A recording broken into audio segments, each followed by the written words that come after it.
Alright, so today's tutorial, I'm going to cover turning,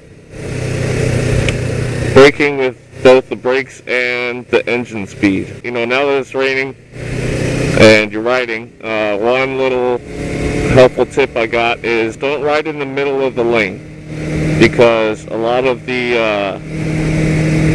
oil from, you know, cars driving every day, it gets put in the middle.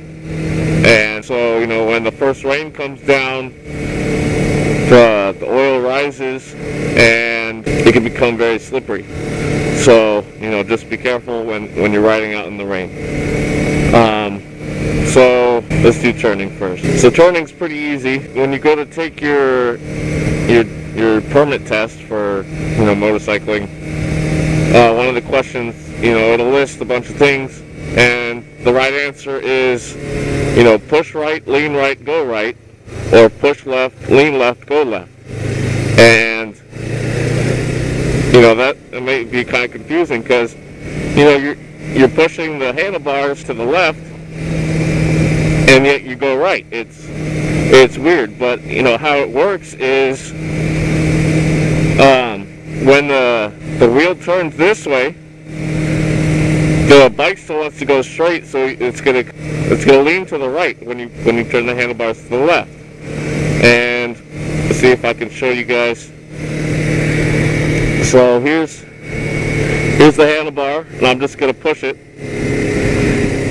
and you go left, and I'm gonna push it, and you go right. It's a confusing idea, but it's really simple to execute. So it's one of those things you don't really want to overthink, because, you know, when you're turning, you don't want to like overturn, you know. And if you're overthinking everything, the thing about motorcycling is finesse. You want to be really smooth and gentle with it. And I apologize if there's any water droplets on my face shield. It's raining. Not right now, I don't think. Anyway, so I'm going to come up to this turn up here. Maybe a red light wasn't the best idea.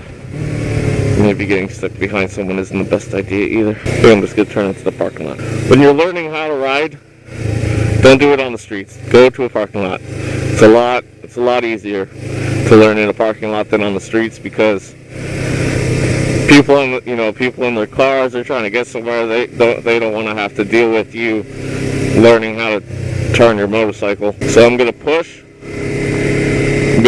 right, and I'm gonna lean right, and then you go right, and that's all it is. And I'm gonna push left,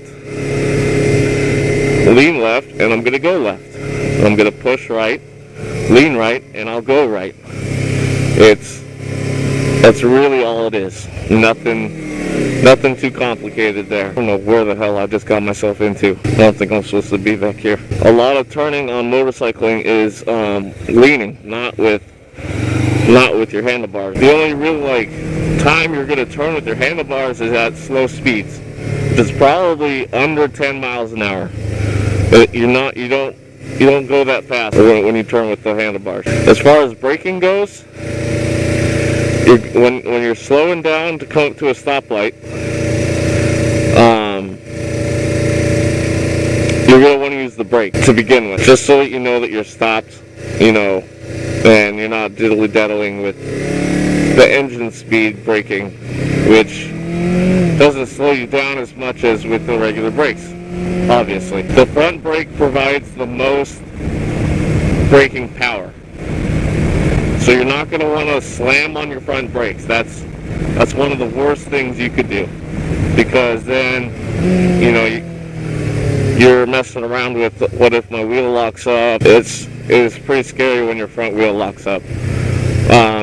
As far as, you know, the back brakes, they don't do all that much either. Like, you know what? Note to all you guys, don't do this. Riding on sidewalks is illegal. So I'm going about 20 miles an hour, indicated, and I'm going to shut off the throttle and apply only the back brakes. So, applied it,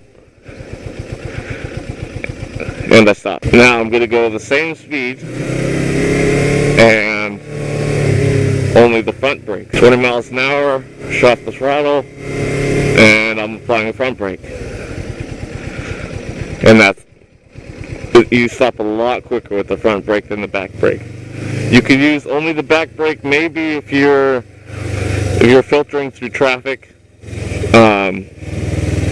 but don't, to come to a complete stop, don't just use the back brake.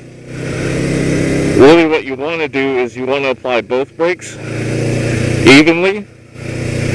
And so here's 20 miles an hour, both brakes, and I'm at a stop. This bike in particular only has one front disc. When you have bikes that are like 600 plus cc's, you're going to have two discs, which is even more braking power. So in the beginning, I strongly suggest that you just use the brakes, not the engine speed.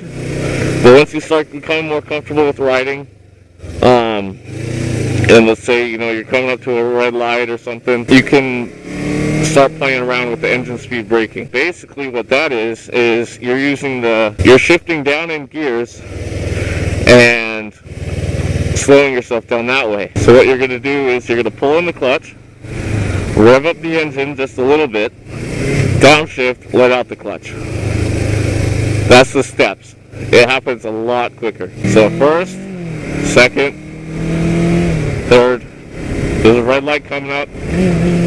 Now I'm in second, I'm slowing down. Now I'm in first, and I'm slowing down still. I haven't used any brakes at all. And then I apply the brakes at the last millisecond to come to a stop. Now, what happens if your wheels lock up? Well, you do two different things for the front wheel and the rear wheel. If your rear wheel locks up, you're going to want to just hold it out. Don't let it catch again, because if the back end is too far sideways and you let it grab, you run the risk of high siding, which is you're going out like this, and your back wheel comes like this, and then it catches, you'll fling over like that. Low siding, however, is when you're coming around a turn or something and you fall this way, not this way. I live in the middle of nowhere. So that's basically it. When you're turning, you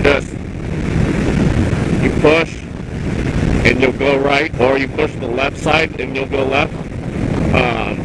Just make sure that you lean with the bike, because if you're over, you're turning and you're staying straight up, you're putting the lean angle at a higher angle than what it should be, and that's also really dangerous because you run the risk of low siding. And you can mix both engine speed braking and applying the brakes. That's that's perfectly fine too. It'll just slow you down that much faster. So there's a stop sign coming up.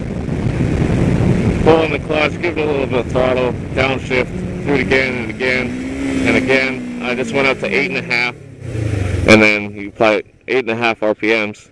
Then you apply the brakes to finish off the complete stop. It's not a matter of fact of if you fall, it's a matter of fact of when you fall. Every motorcycle rider is going to fall. Whether he or she likes it or not, it's just going to happen. Whether it's your fault or another driver's fault. So I still have a couple suggestions, for videos in the future, but if you want to see something that I haven't covered yet, feel free to leave a comment or send me a message, something, and I'll be sure to put it in the video for you guys. And I will see you guys on Thursday.